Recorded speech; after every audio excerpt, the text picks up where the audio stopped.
Hello everyone, स्वागत करती हूँ आप सभी का टीचिंग गोल्स के इस लर्निंग प्लेटफॉर्म पर। आशा करती हूँ कि आप सभी लोग अच्छे होंगे।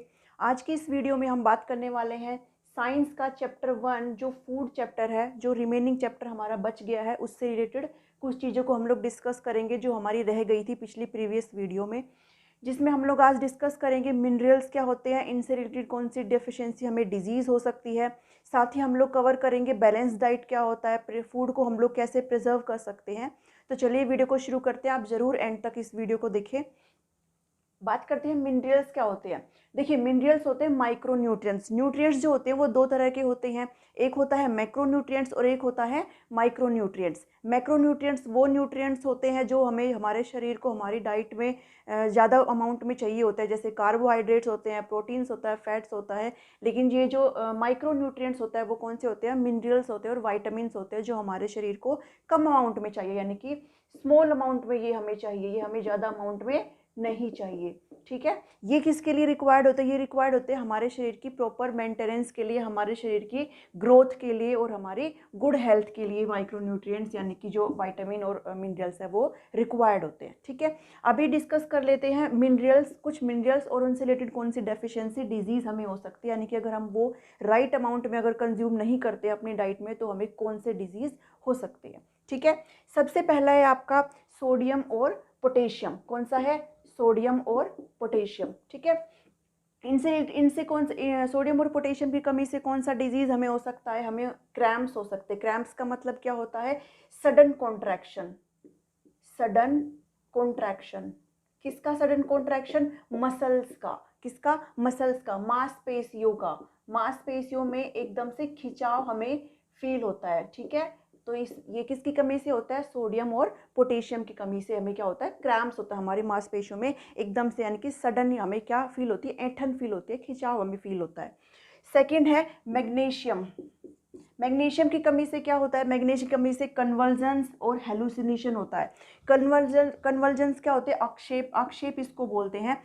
कन्वर्जेंस क्या होता है, इसमें क्या आपका जो है कॉन्ट्रैक्शन, मसल्स का ही कॉन्ट्रैक्शन, मसल जो होती है कॉन्ट्रैक्ट करती है और रिलैक्स करती है। कॉन्ट्रैक्ट मतलब पहले सिकुड़ती है और उसके बाद रिलैक्स करती है, क्या, मांसपेशियां, यानी कि ये भी मांसपेशियों से ही रिलेटेड है। ठीक है, हेलुसिनेशन क्या होता है, हेलुसिनेशन एक तरह से इसको बोल सकते हैं माया या फिर एक भ्रम, भ्रम होता है ये। ठीक है, हेलुसिनेशन जिसको भी होता है उसको क्या भ्रम होता है, ऐसे लगता है जैसे कोई उसको बुला रहा है, उसको एक ऐसी परसेप्शन आती है ऐसी चीज़ की जो एक्चुअल में रियल में है ही नहीं।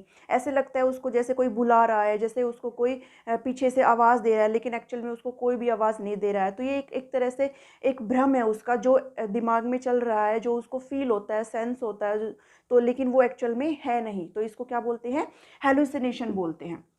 ठीक है, थर्ड है कोबाल्ट। कोबाल्ट की कमी से क्या होता है, पर्नीशियस एनीमिया। ये एक ब्लड रिलेटेड डिसीज होता है। इसमें क्या होता है, आपकी आरबीसीज यानी कि जो रेड ब्लड सेल्स है उसमें क्या हो जाती है, डिक्रीमेंट। रेड ब्लड सेल्स का जो काउंट है वो आपका क्या हो जाता है, डिक्रीज हो जाता है। तो एक ब्लड रिलेटेड डिजीज है। पर्नीशियस एनीमिया आपको मैंने पढ़ाया था पिछले वीडियो में, आप जाकर के देख सकते हैं। विटामिन से रिलेटेड डिजीज बताए थे। कौन से विटामिन से ये होता है, तो ये होता है विटामिन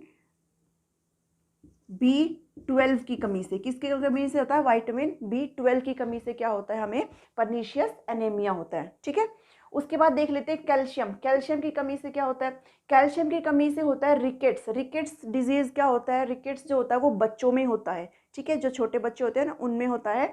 और इसमें क्या हो जाती है, बच्चों की जो बोन्स है, एक्चुअल में जो कैल्शियम होता है वो किस लिए रिस्पॉन्सिबल होता है, वो हमारे शरीर की हड्डियों के लिए और हड्डियों के लिए होता है और हमारे टीथ के लिए होता है। ठीक है, कैल्शियम, कैल्शियम बोलते हैं ना कि जो प्रेग्नेंट लेडीज़ होती है उनको आयरन और कैल्शियम ज़्यादा अमाउंट में कंज्यूम करना चाहिए। तो जो कैल्शियम होता है वो किसके लिए होता है, हमारे बोन्स के लिए और टीथ के लिए होता है। ठीक है, कैल्शियम की कमी से कौन से डिजीज होते हैं, बच्चों में होता है रिकेट्स। रिकेट्स क्या होता है, वीक बोन्स ऑफ चिल्ड्रन, यानी कि जो बच्चे होते हैं उनकी जो हड्डियां होती है वो कमज़ोर हो जाती है, वो हड्डियां जो होती है वो टेढ़ी हो जाती है, बेंट हो जाती है। ठीक है, रिकेट्स बच्चों में तो होता है, रिकेट्स डिजीज होता है। लेकिन जो अडल्ट होते हैं उनमें कौन सा होता है, अडल्ट में कैल्शियम की कमी से अडल्ट में होता है ऑस्टियोमेलेसिया। ये डिजीज़ होता है अडल्ट में। बच्चों में तो होता है कैल्शियम की कमी से रिकेट्स, लेकिन जो अडल्ट होते हैं, जो बड़े लोग होते हैं, उनमें कौन सा होता है? ऑस्टियोमेलेशिया। किसके कमी से होता है? कैल्शियम की कमी से होता है। ठीक है। सेकेंड है मसल स्पैज्म। मसल से यानी कि मांसपेशियों से रिलेटेड है। इसमें भी जो मांसपेशियों में जो है ऐंठन हमें फील होती है, सडन जो कॉन्ट्रैक्शन है वो हमें देखने को मिलता है। किसकी कमी से? कैल्शियम की कमी से। ठीक है। फिर है आयोडीन। आयोडीन की कमी से क्या होता है? देखिए आयोडीन की कमी से होता है गोइट्रे, जो आपने सुना, आप देखा भी होगा, बहुत सारे कई बार हो जाता है लोगों को गोइट्रे। इसमें क्या होता है कि जो आपकी जो नेक होती है ना वो सूज जाती है, स्वोलन नेक हो जाती है। ठीक है, स्वोलन नेक। आपने देखा भी होगा किसी पेशेंट को जिनको ये होता है, तो ये किस लिए होता है? इसको बोला जाता है थायराइड। आपकी जो यहाँ पे जो ये इधर ये वाली जो कॉलर बोन है, ये वाली जो बोन है, इसके जस्ट ऊपर होता है क्या? थायराइड ग्लैंड होता है। ठीक है। थायराइड ग्लैंड में क्या प्रोड्यूस होता है? थायरोक्सिन हार्मोन प्रोड्यूस होता है। क्या प्रोड्यूस होता है? Thyroxine hormone. कौन प्रोड्यूस करता है? Thyroid gland. और ये क्या प्रोड्यूस करता है? Thyroxine hormone. ठीक है। और ये थायराइड ग्लैंड थायरोक्सिन हार्मोन किसकी हेल्प से प्रोड्यूस करता है? ये प्रोड्यूस करता है आयोडीन की हेल्प से। और अगर आयोडीन राइट अमाउंट में अगर कोई कंज्यूम नहीं कर रहा है तो ये जो थायराइड ग्लैंड है वो थायरोक्सिन हार्मोन राइट अमाउंट में नहीं निकाल पाएगी, प्रोड्यूस कर पाएगी, जिसकी वजह से क्या होता है? उसको गोएट्रे यानी कि घेंगा, ये जो नेक है ये पूरी सूज जाती है। जो थायराइड ग्लैंड है ये अपना साइज बढ़ा लेती है to consume right amount of iodine. ठीक है, ये यहाँ पे समझ में आया। फिर है आपका आयरन। आयरन तो आप सबको पता है किसके लिए रिस्पॉन्सिबल होता है? हमारे ब्लड के लिए रिस्पॉन्सिबल होता है। तो आयरन की कमी से क्या होता है? अनीमिया, यानी कि आपको खून की कमी हो जाती है ना। बोला जाता है ना कि आपको कैल्शियम और आयरन तो राइट अमाउंट में कंज्यूम करना ही चाहिए ताकि आपको राइट अमाउंट ऑफ मिनरल्स में हमें मिल सके। ठीक है, तो यहाँ से आपने कुछ क्या पढ़ लिए हैं? कुछ मिनरल्स हमने पढ़ लिए हैं। अब हम देख लेते हैं बैलेंस डाइट क्या होता है। बैलेंस डाइट को देख लेते हैं। बैलेंस डाइट होता है एक ऐसी डाइट जिसमें सारे न्यूट्रिएंट्स कौन कौन से nutrients? Micro nutrients, macro nutrients क्या हो? एक राइट अमाउंट में हो। ठीक है, वो होती है आपकी बैलेंस्ड डाइट। बैलेंस्ड डाइट एक ऐसी डाइट जिसमें all nutrients present in right amount that our body need। हमारे शरीर को जो भी न्यूट्रिएंट्स राइट अमाउंट में चाहिए होते हैं वो अगर किसी डाइट में है, प्रॉपर अगर वो है किसी डाइट में, तो वही डाइट क्या कहलाती है? बैलेंस डाइट कहलाती है। जैसे हमें क्या चाहिए होता है? हमें मैक्रोन्यूट्रिएंट्स चाहिए होता है, हमें माइक्रोन्यूट्रिएंट्स चाहिए होता है। मैक्रोन्यूट्रिएंट में कौन क्या क्या चाहिए होता है? हमें कार्बोहाइड्रेट्स चाहिए होता है ना, प्रोटीन चाहिए होता है, फैट चाहिए होता है, ये सभी चाहिए होता है। साथ ही साथ हमें मिनरल्स और वाइटामिन्स भी हमें कर लेना है ताकि हमारा जो शरीर है वो रेगुलरली या फिर हेल्दी रहे, अच्छे से फंक्शन कर सके। तो ये अगर किसी डाइट में है तो वो डाइट क्या होती है? बैलेंस डाइट होती है। कार्बोहाइड्रेट किसी भी अडल्ट को कितना चाहिए होता है? अबाउट 500 ग्राम चाहिए होता है ना। किसी भी नॉर्मल बंदे को चाहिए होता है, ये कोई नॉर्मल जो पर्सन है ना उसको चाहिए होता है, पर डे चाहिए होता है क्या? कार्बोहाइड्रेट 500 ग्राम किसी भी नॉर्मल इंसान को। अगर कोई ग्रोइंग चाइल्ड है, कोई नर्सिंग मदर है या फिर कोई स्पोर्ट्स पर्सन है तो उनको तो ज़्यादा अमाउंट में चाहिए होगा ना। मैं यहाँ पे नॉर्मल पर्सन की बात कर रही हूँ। प्रोटीन कितना चाहिए होता है? प्रोटीन चाहिए होता है 50 to 60 ग्राम चाहिए होता है। 50 to 60 ग्राम पर डे चाहिए होता है किसी भी नॉर्मल इंसान को। ठीक है, और फैट कितना चाहिए होता है? फैट चाहिए होता है 70 to 80 ग्राम पर डे चाहिए होता है। ठीक है, तो अगर ये सभी राइट अमाउंट में है हमारी डाइट में तो वो डाइट क्या होती है? बैलेंस डाइट होती है। आपको यहाँ से बैलेंस डाइट समझ में आया है? अभी हम लोग पढ़ लेते हैं रफेज क्या होता है। रफेज, यहाँ से ये क्वेश्चन पूछे जाते हैं इसमें सीटेट में। ठीक है, अगर आप किसी भी अदर टीचिंग एग्जाम्स की प्रिपरेशन कर रहे हैं, सीटेट में तो पूछा ही पूछा जाता है। अगर आप लोग KVS DSSB इन सब की तैयारी कर रहे हैं तो इसमें जनरल साइंस में ये बहुत ज़्यादा पूछा जाता है। ठीक है, इनसे आता है क्वेश्चन। रफेज क्या होता है?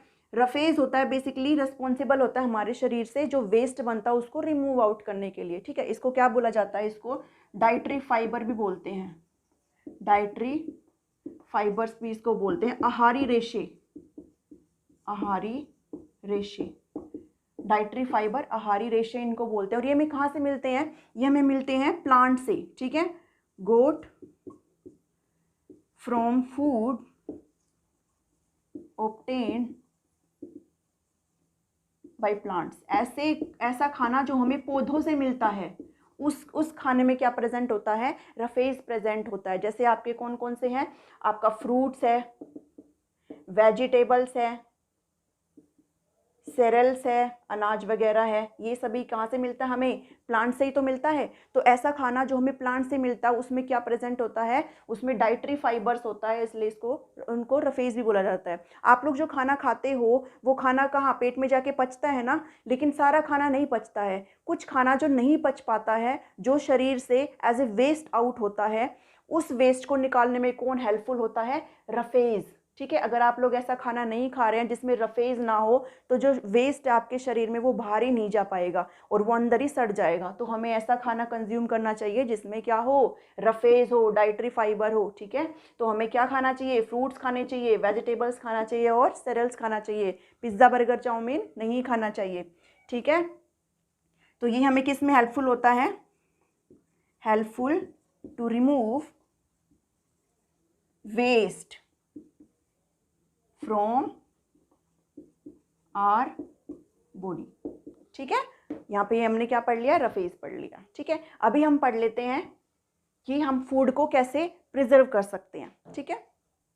अभी बात कर लेते हैं प्रिजर्वेशन ऑफ फूड, यानी कि जो खाना हम खाते हैं उसको हम कैसे संरक्षण दे सकते हैं, उसको हम कैसे सेव कर सकते हैं, ठीक है। तो प्रिजर्वेशन ऑफ फूड में क्या है? दो तरह से होता है, ड्राई स्टोरेज और कोल्ड स्टोरेज। ड्राई स्टोरेज कौन सा होता है? Non perishable food. Non perishable food वो फूड होता है जो जल्दी से, जो खराब ना होने वाला है। पेरिशेबल फूड वो फूड होता है जो खराब हो जाता है, ठीक है। तो नॉन पेरिशेबल फूड को हम कैसे स्टोर कर सकते हैं? ड्राई स्टोरेज से। इनको हम कैसे स्टोर कर सकते हैं? Dry store. जैसे आपका जो फ्लोर है, आटा है, दालें हैं, अनाज है, शुगर है, चीनी है, ये सभी हम कैसे स्टोर कर सकते हैं? ड्राई स्टोर इनको हम कर सकते हैं, ठीक है। सेकेंड है पेरिशेबल फूड। पेरिशेबल फूड वो फूड होता है जो खराब होने वाला होता है, ठीक है, जो खराब हो सकता है। खराब होने वाला भोजन, एक ऐसा भोजन जो खराब हो सकता है, जिसमें कौन कौन से आते हैं? आपके फ्रूट्स, फल आते हैं, सब्जियां आती है। अगर आप लोग इनको किस में स्टोर करते हैं? फ्रिज में स्टोर करते हैं ना। तो फ्रूट्स और वेजिटेबल्स जो होते हैं खराब होने वाले खाना होते हैं, तो इनको हम कैसे स्टोर करते हैं? कोल्ड स्टोर करते हैं, ठीक है। फिर है जो मिल्क है, दूध है, वो किससे स्टोर होता है? किसके थ्रू प्रिजर्व होता है? पाश्चराइजेशन प्रोसेस के थ्रू होता है। पाश्चराइजेशन मतलब पाश्चुरीकरण की जो प्रक्रिया है वो दूध को स्टोर करने के काम आती है। अब पाश्चुरीकरण की जो प्रक्रिया वो क्या होती है? इसमें क्या होता है? जो लिक्विड फूड्स होते हैं जैसे दूध हुआ, जूस हुए, ये सभी क्या है? इनको एक हाई टेम्परेचर पर हीट किया जाता है कुछ अमाउंट ऑफ टाइम के लिए, और फिर उसको क्विकली जो है उसको ठंडा कर दिया जाता है। झट से उसको क्या कर दिया जाता है? ठंडा कर दिया जाता है। इससे क्या होता है कि जो खाना होता है वो संरक्षित हो जाता है, वो खराब नहीं होता। इससे क्या होता है? पाश्चराइजेशन प्रक्रिया से इसमें जो हार्मफुल जो माइक्रोब्स होते हैं, हार्मफुल जो माइक्रोब्स होते हैं वो क्या हो जाते हैं? किल कर जाते हैं, ठीक है, वो मर जाते हैं। जैसे आपके बैक्टीरिया होते हैं ना, माइक्रोब्स में जो बैक्टीरिया होते हैं हार्मफुल, जो आपके खाने को यानी कि जो दूध है उसको ख़राब कर सकते हैं, तो वो क्या हो जाते हैं? मर जाते हैं, किल हो जाता है। इससे आपका जो ये जो लिक्विड फूड्स है वो प्रिजर्व हो जाते हैं, ठीक है। और ये किल करने के साथ साथ क्या है, ये जो प्रोसेस है ये इसलिए हेल्पफुल है क्योंकि इससे जो न्यूट्रिशन वैल्यू है, जो मिल्क का जो न्यूट्रिशन वैल्यू है ना, वो भी एज इट इज़ बना रहता है। उसका टेस्ट, मिल्क का टेस्ट प्लस इसका जो न्यूट्रिशन वैल्यू है जूस का और इसका लिक्विड फूड्स का जो टेस्ट और न्यूट्रिशन वैल्यू है वो एज इट इज़ मेंटेन रहता है। वो बिल्कुल भी इधर से उधर नहीं होता है। सिर्फ क्या होता है? माइक्रोब, जो हार्मफुल जो माइक्रोब्स होते हैं वो उससे ख़त्म हो जाते हैं, ताकि जो ये है लिक्विड फूड्स है वो क्या ना हो? ख़राब ना हो, ठीक है। तो यहाँ से हमने ये पढ़ लिया। इसी के साथ जो फूड चैप्टर है आपका ख़त्म हो जाता है, जो सीटेट में पूछा जाता है। नेक्स्ट वीडियो में मैं आपसे मिलती हूँ अब किसी एक नए टॉपिक के साथ। Thank you, thanks for watching me.